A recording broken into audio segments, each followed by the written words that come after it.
Okay, so I've gotten a new video recorder. I think this should record it in a better quality than the former one I was using to record, and I'm going to be analyzing what day. This is 16th of July 2021. I'm going to be analyzing 16th of July 2021. So from the overnight session, we have this bullish channel fucking up higher, and then look at this. This is a pullback, first entry, pullback, second entry long at EMA. So I think you could have made a case for going long here, but the counter argument is that market just opened, and this is just around 9:36, and I still think it's way too early to be looking for trades when markets are just opened, and there'll be a lot of fake outs and stuff. So it's not advisable to trade when markets are open. So that'll be my reason for skipping this trade. Plus, too many overlapping bars. I think you could have something like this. Yeah, from here, this goes. You have too many bars that are overlapping. Too many overlaps. I mean, and that would be one of the other reasons why I will skip that trade. But if you come down to almost 10 o'clock, 10:01, we have this nice second entry shot. This is pullback, first entry, pullback, second entry shot at the EMA and also at key entry point. If you had been early to draw this trend channel line from this high, from this swing and this swing, and you saw that it was fitting, prices were fitting, it was fitting prices nicely from these lows, then I think you will have been able to catch this second entry shot at a key entry point and also at EMA. As we are working lower, you have pullback, first entry, pullback, second entry shot. This is a very high probability trade, and it's worked well enough. And then we worked lower, we had like an overshoot here. Overshoot leads to break of a channel most of the time. So we have this overshoot, it's pulled back and formed like a double bottom. Someone might have wanted to go long there because this is an overshoot. We're expecting it to prices to break the channel most of the time. I mean, but like I think it's very aggressive to be going long on this double bottom.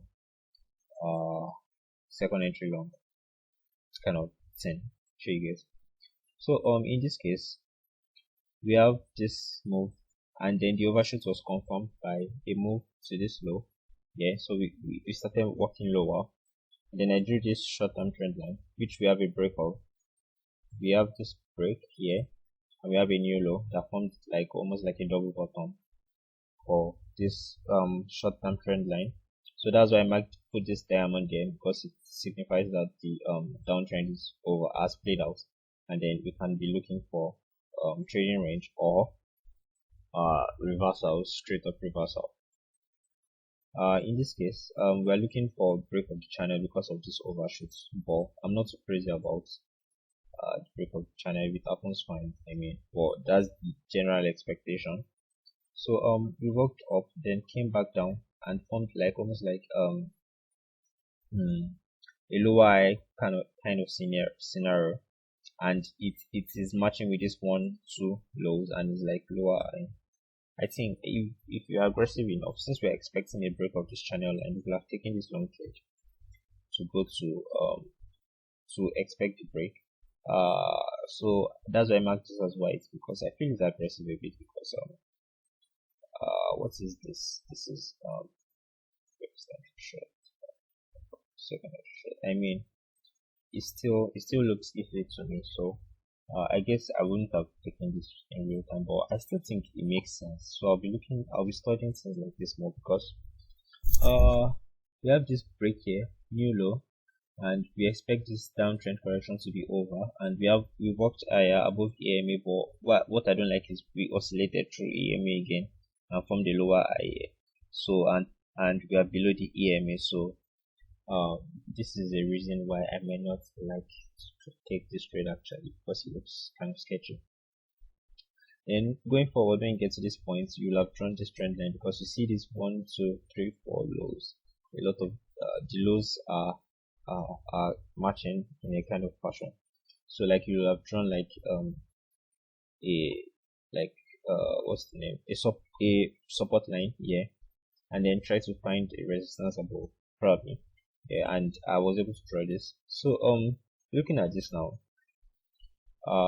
we have this swing here, this eye here, sorry, from this trading range. We broke above, it came back down and then formed a lower eye. But I mean, why this trade looks very sketchy is because yeah, it's a lower eye, but that's all it is. I mean, the resistance point has not been clearly confirmed yet, but I mean, it's matching with this and this, and this is a lower eye, and it feels like it's at a key entry point, and it's a nice bearish path too. So I think someone, some other people might like to take this trade. I don't know, but I'm not too crazy about it actually. So this one, so we have this, we started oscillating, push down, push up, push down, push up, and this is like failed breakout. We broke up above this 1 2 3, and then here we got a breakout, like a false breakout with a nice bearish bar, and it's also like it's just a false entry though, but like you have leg 1 leg 2 up to this eye, and then you have this nice bearish bar, and you want to fade breakouts in trading ranges. But why I might not take this trade is because we are very close to this eye, so price might like to walk higher to get to this eyes before you can get a move lower. So that's why I marked this trade as aggressive, but it's still like, well, false breakout of this trading range, here. Okay, so moving forward, we have this short-term trend, and we broke below it, and then we have moved to new extreme. I marked this as diamond, move new extreme got in. Then here we have a lower eye setup at the key entry point. This is our support point. If we had drawn this eyes 1 2, and this is a lower eye setup, I think this makes sense to take, because I mean, it makes sense to take because we are fading the breakout. We are expecting a move lower, and this will have been a very nice trade actually. Okay, going forward, this is the trade I like so much. This resistance point 1 2 3 has been, like, it has been fully confirmed here. You have a lower eye from this eye here, and then is at a key entry point, and is a second entry short. Look at this, we have a pullback first entry, pullback second entry short at key entry points, which makes a lot of sense actually. And then if you are taking the short trade, this is a very high probability. This is the trade I like, and this is also the trade I like. This trade here, this initial trade, I like this trade so very much, and I like this trade very much because they fit a lot of the criteria, and their second entry, actually. So moving on, we have this SCT going down. We have break below, turned into a trading range, and then we have another break lower, like move lower. So that was just what we have. We have we were just walking lower in this downward channel. Yeah, we're walking lower till we later broke out, and now we are transitioning into a trading range kind of. Yeah, we're transitioning into like kind of like a trading range, as you can see here. So but unfortunately now the market is closed, and this is the state of things. So like, I mean, I'm still expecting this trading range to play out. Like, if the market was still open, I would have expected this trading range to play out well, and you can look to fade to break out of this trading range, or yeah, basically fade to break out of this trading range, or look for breakout pullback. But I mean, and that's basically it. This particular video, this is for the 16th of July 2021. Okay,